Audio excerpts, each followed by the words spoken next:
Good morning, first graders. It's me, Mr. Christian, again, back to read you another story. And in today's story, we're going to be reading Imani's Moon. This story was written by Janae Brown Wood, and the illustrator is Hazel Mitchell. So let's dive into this book together. Imani's Moon. Imani was the smallest child in her village. Look at tiny Imani, the other children teased.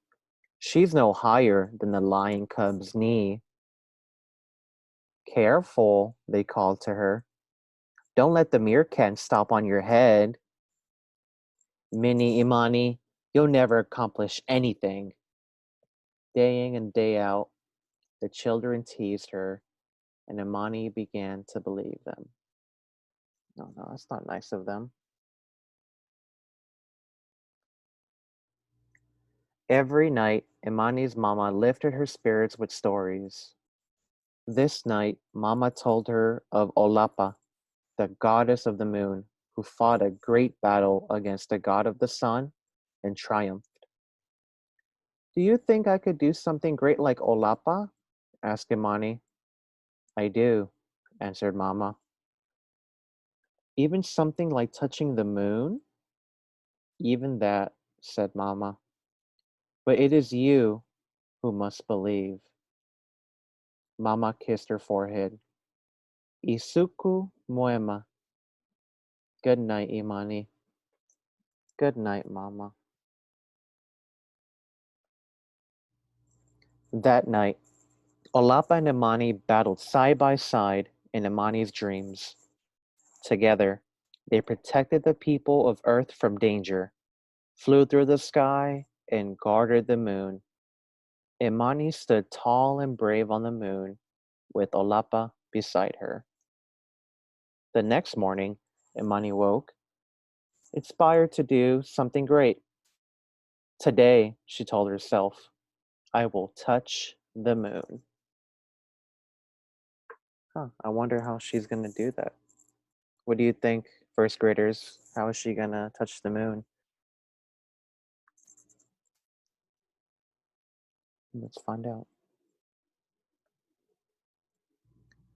Later that day, Imani made her way through the village.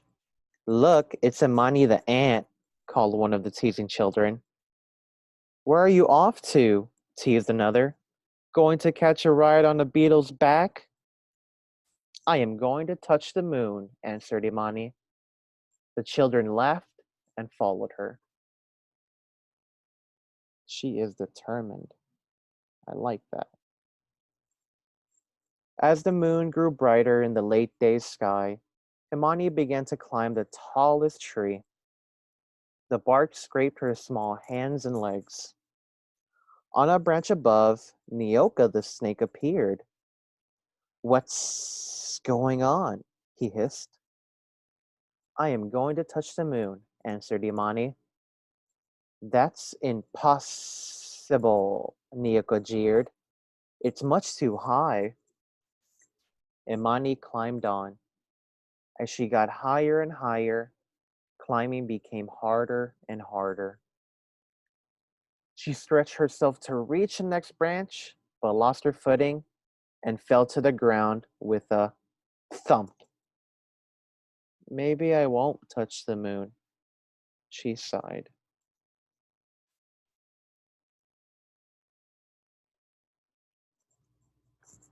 That night, Mama told Imani about Anansi, the small spider who captured a snake to gain a name for herself. Mama, do you believe that a spider, so small and weak, could really capture a snake so long and quick? Imani asked. I do, answered Mama. Even if no one else believes it? Imani asked. A challenge is only impossible until someone accomplishes it, Mama said. Imani, it is only you who must believe. Imani drifted to sleep and dreamed that she climbed to the top of the highest tree in her village, captured a snake, and made a name for herself. The next day, Imani searched the village and gathered twigs, leaves, stick berries, and rope. Then she headed back to the tallest tree, sat down, and got to work. "What's Imani the Tiny up to today?" teased the children. "I am going to touch the moon," Imani answered. As the moon began to appear, Imani pulled her creation onto her arms. She spread her arms out wide and sprinted past the tallest tree as quickly as she could. Well, I think she's about to fly. We'll see. Imani's wings caught a gust of wind. She soared as high as the treetops. "What are you doing here?" asked Sokwi, the chimpanzee, confused to see a flying human. "I am going to touch the moon," Imani called. "You can do that. Give up," mocked Sokwi. Imani flew on. Then suddenly a strong burst of wind, too mighty for her delicate wings, sent her sailing into the tree with a crash. The children laughed and left her behind. "I give up," she sighed. I don't think she should give up. What do you think? She just needs to keep trying. Maybe finding different ways how to get to the moon. But she's getting close, so. Heading back home, Imani heard her village gathered in celebration. The young warriors were performing the adumu, the jumping dance. Over and over again, the warriors jumped high into the sky, their heads caressing the clouds. Cheers and chants rang from the proud villagers. One of the warriors jumped higher than any other. This warrior seemed to fly. Imani could not look away. She cheered the loudest for him.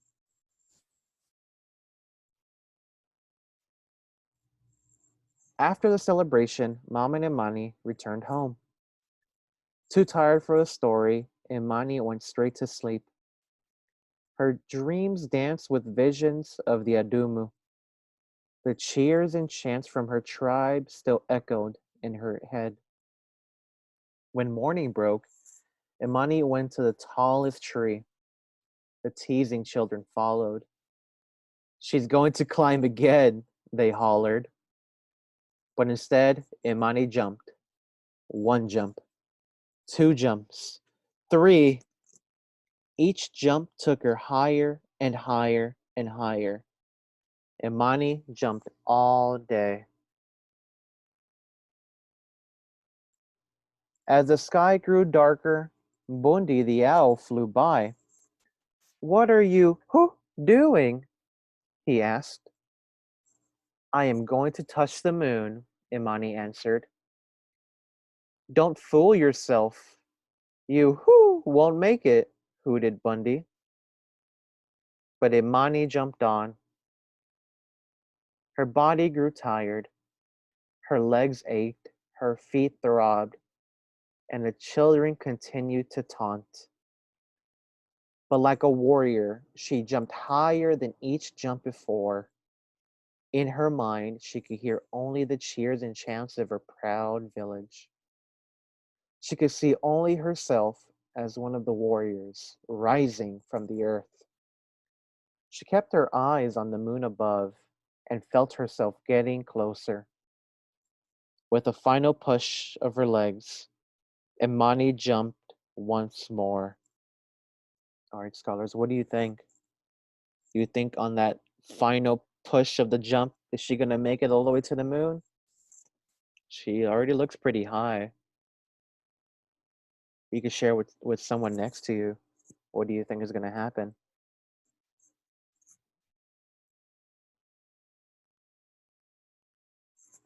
Let's find out. Oh, I'm excited to see if she made it or not. She's probably going to land on the tree. No, I think she's going to make it. and soared through the sky. She landed on the face of the moon. Olapa! Imani called. I am here. I am Imani, and I have made it to the moon.